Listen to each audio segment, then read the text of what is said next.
អដល់ខួប47ឆ្នាំនៃបទពិសោធន៍របស់លោកហ៊ុនសែនគ្រប់រសជាតិតែចង់បញ្ចប់មាត់ស៊ីត្រាវសៀមវាយប៉ោងខោឥឡូវនឹងដោះស្រាយអត់រួចពិសោធន៍យូរឆ្នាំពេកមិនព្រមឈប់មនុស្សយើងរឿងពិសោធន៍ល្អណាស់រឿងពិសោធន៍គឺជារឿងល្អសម្រាប់មនុស្សគ្រប់រូបរឿងពិសោធន៍គឺរឿងល្អណាទី1គឺការសិក្សាអប់រំទី2គឺបទពិសោធន៍តែបើពិសោធន៍អត់ចេះឈប់នៅកកោ47ឆ្នាំសៀមវាប្រាប់ថាចង់ពិសោធន៍ប៉ុណ្ណាក៏ដោយក៏វាយដែរពីព្រោះអីបានសៀមវាវាយទី1ណាអួតថាជាអ្នកនយោបាយដ៏មានពិសោធន៍ចាស់ទុំជាងគេក្នុងចំណោមអ្នកនយោបាយអាស៊ានពិសោធន៍យូរជាងLawrence Wong នៃប្រទេសសិង្ហបុរីពិសោធន៍យូរជាងតូឡាំដែលធ្វើត្រឹមតែមេបលិសនៃប្រទេសវៀតណាមពិសោធន៍លើសគេលើសឯងលើសថៃតោងតានណាលើសថៃតោងតានដែលជាក្មួយមិនទាន់បាត់ទឹកដោះណា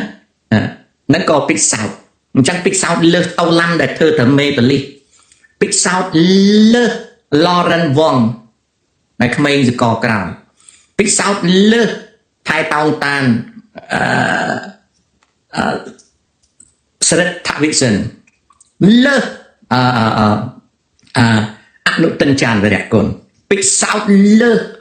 ម៉ាកូ Junior ពិសោធន៍លើសណាជូកូវីដូដូ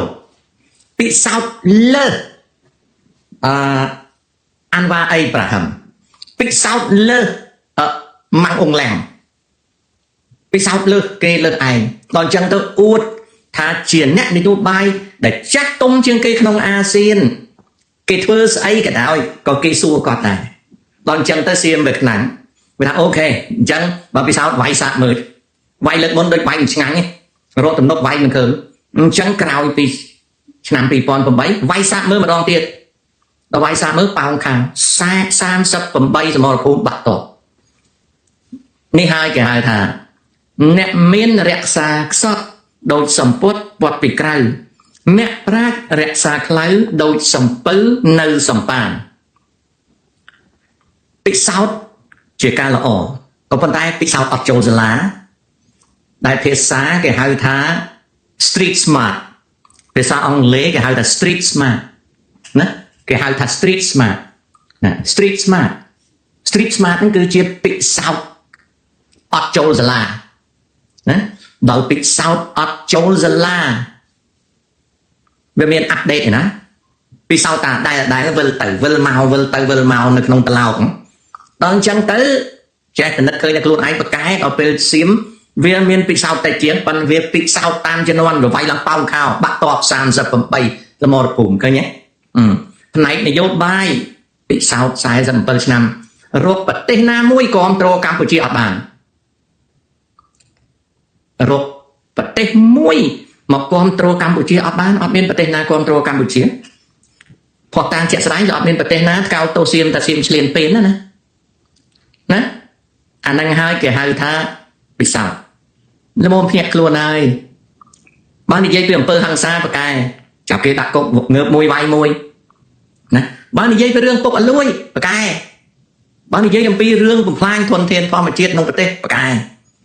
បាននិយាយអំពីអំណាចផ្ដាច់ការបំបត្តិអត់ឲ្យមានប្រជាធិបតេយ្យ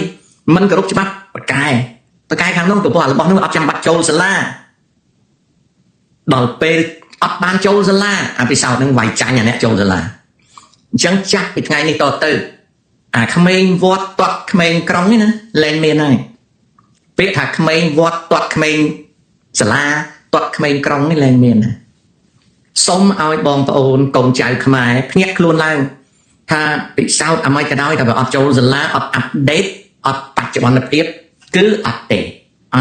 មានផ្លូវទេពីព្រោះអាក្បួនដែលចេះទាំងប្រហែលក្បួនអដែលទេណានៅក្រសួងព័ត៌មានគេខំប្រឹងនិយាយណាគេថាសម្ដេចតេជោហ៊ុនសែនបោះពិសោធន៍47ឆ្នាំធ្វើឲ្យខ្ញុំស្គាល់ស្ទើរគ្រប់រសជាតិនៃបញ្ហាជាតិអត់ស្គាល់ទេ បញ្ហាអន្តរជាតិអត់ស្គាល់រឿងអីបើនិយាយពីបញ្ហាជាតិហ្នឹងលោកហ៊ុនសែនអត់ស្គាល់ប្រព័ន្ធអន្តរជាតិទេអត់ស្គាល់ទេលោកហ៊ុនសែននឹកឃើញថារយៈកាលកន្លងមកអាចធ្វើឲ្យពិភពលោកសជាខ្មៅខ្មៅជាសបានទីបំផុតលោកហ៊ុនសែនអត់ស្គាល់ទេភូមិសាស្ត្រនយោបាយបើលោកហ៊ុនសែនពិតជាស្គាល់ភូមិសាស្ត្រនយោបាយណាបើលោកហ៊ុនសែនពិតជាស្គាល់ភូមិសាស្ត្រនយោបាយលោកហ៊ុនសែនអត់ផ្លាត់ស្នៀតទេអត់ផ្លាត់ស្នៀតឲ្យសៀមវាវាយថ្ងៃ24កក្កដាដល់28កក្កដាថ្ងៃ7ធ្នូដល់ថ្ងៃទី27ធ្នូសៀមវាអត់បាយបានទេបើស្គាល់ភូមិសាស្ត្រនយោបាយហើយបើស្គាល់ភូមិសាស្ត្រនយោបាយអត់បដ ாய் ឲ្យយួនវាអន់ចិត្តទេឲ្យយួនវាអនុវត្តការធ្វើរបាំងសមុទ្រទេហើយនឹងបើស្គាល់ភូមិសាស្ត្រនយោបាយមិនបំផ្លាញរ៉ែនិងធនធានធម្មជាតិរបស់ខ្លួនឯងទេសូម្បីតែប្រេងក៏គេលួចដែរអញ្ចឹងអត់ស្គាល់ភូមិសាស្ត្រនយោបាយទេអត់ស្គាល់ទេនឹងរឿងភូមិសាស្ត្រនយោបាយអញ្ចឹងលើកិច្ចការអន្តរជាតិកាលណាអត់ស្គាល់ភូមិសាស្ត្រនយោបាយគឺអត់ទៅរួចទេអត់ទេណាបងប្អូនអត់ទេអញ្ចឹងកិច្ចការបរទេសគាត់មានពិសោធន៍47ឆ្នាំប៉ុន្តែអត់គ្រប់គ្រាន់ទេរីឯពិសោធន៍កងទ័ពបើពិតមានពិសោធន៍កងទ័ព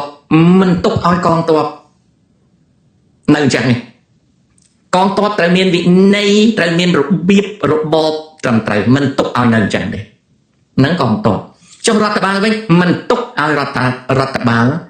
ឲ្យពេញទឹកពេញដីពៀបសំពៅធ្លាយទាំងសំពៅចេញទឹកអត់នៅក្នុងបាតទូទេអញ្ចឹងសរុបមកលោកហ៊ុនសែន47ឆ្នាំច្រឡំធំហើយឥឡូវហ្នឹងពេលគេយកព័ត៌មានចេញពីក្រសួងព័ត៌មានណាគេយកមកចុះផ្សាយ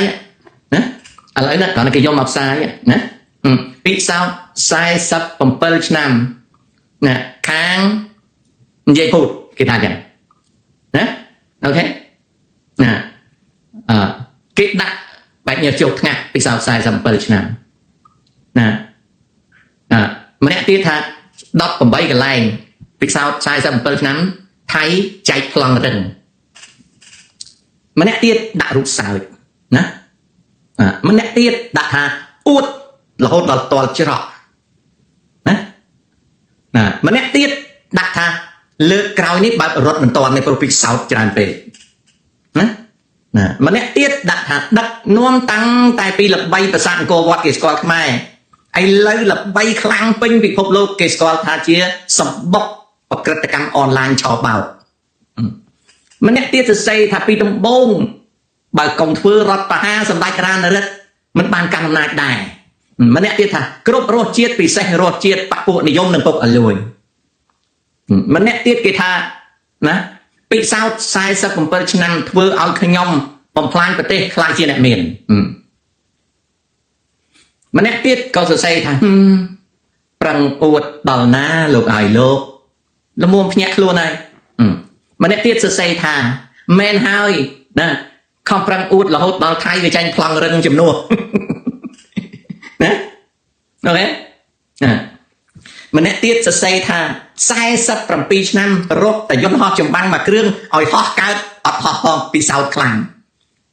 សូម្បីលោកក៏មានបញ្ហាក្នុងគ្រួសារដែរមែនទេលោកណាប្រជាជនស្រឡាញ់គ្រប់គ្រង99ដល់ 99% ឲ្យស៊ីបុកទៅច្បាំង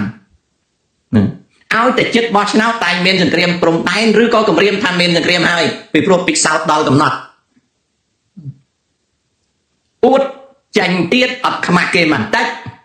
មួយទៀតឮថាហត់ហើយលោកបាតែមិនព្រមឲ្យគេធ្វើម្ដងទេណាលើកក្រោយច្បាស់ជាធ្ងន់ជាងនេះអើយខ្ញុំនិយាយនឹងសិតតែជាប្រតិកម្មរបស់ខ្មែរយើងចំពោះពិសោធន៍47ឆ្នាំគ្រប់រសជាតិរបស់លោកហ៊ុនសែនឲ្យខ្ញុំធ្វើម៉េចបើខ្ញុំអង្វរគាត់ឲ្យគាត់សម្រាប់គាត់មិនសម្រាប់ឲ្យធ្វើម៉េចឡើយឲ្យធ្វើម៉េចឡើយណាអញ្ចឹងបងប្អូនឲ្យធ្វើម៉េចឡើយណាអស់កាហ្វេច្រើនកែវណាព្រោះពិសោធន៍ឡើងអស់កាហ្វេច្រើនកែវបងប្អូនឥឡូវនេះសំណេះសំណាលជាមួយប្រិមិត្តប្រភេទមុនអត់បានឆ្លើយ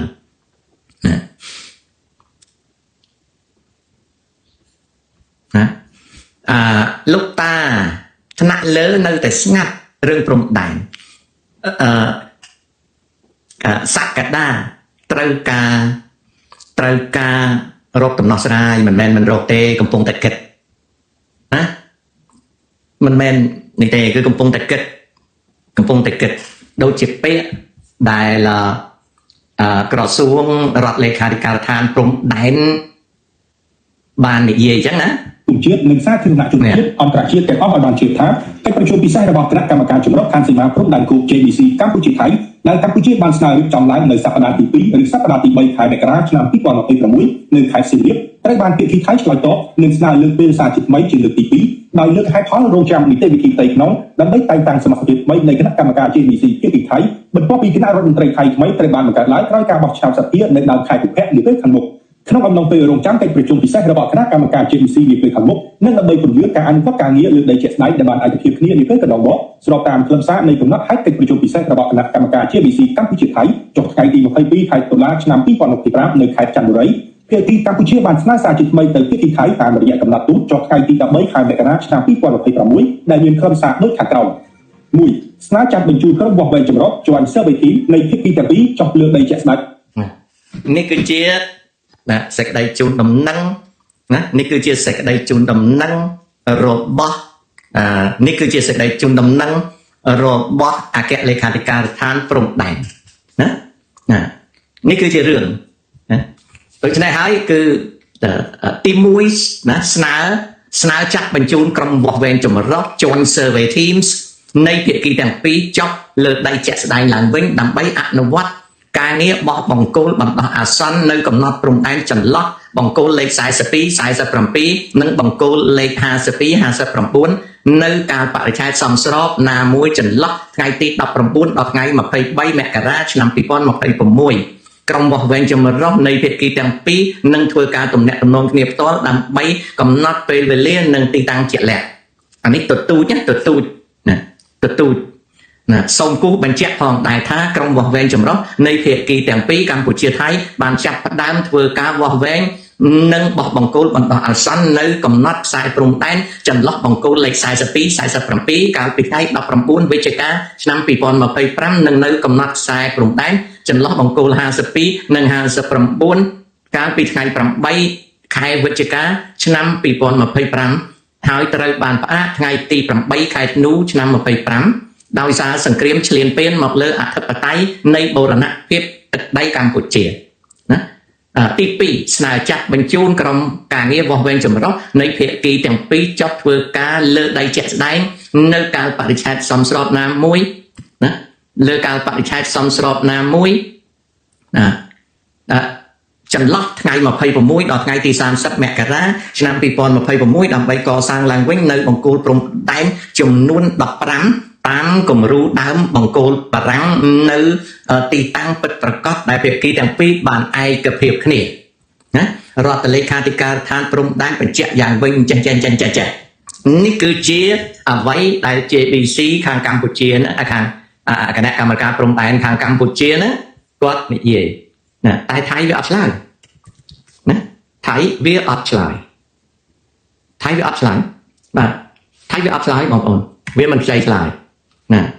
វាមិនខ្ចីឆ្លើយទេ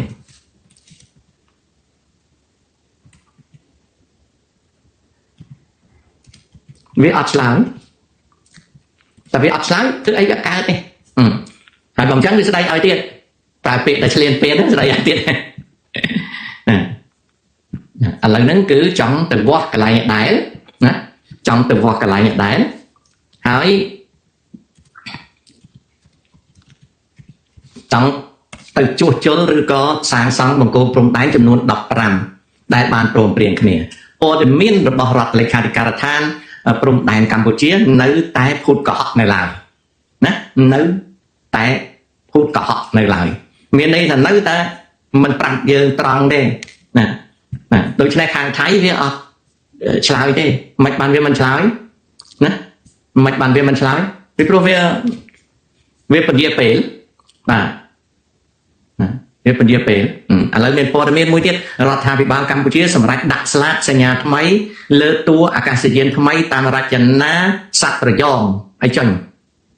របស់ក្រុមហ៊ុនអាកាសចរជាតិដែលរចនាថ្មីនេះយកអត្តសញ្ញាណសត្វត្រយងជា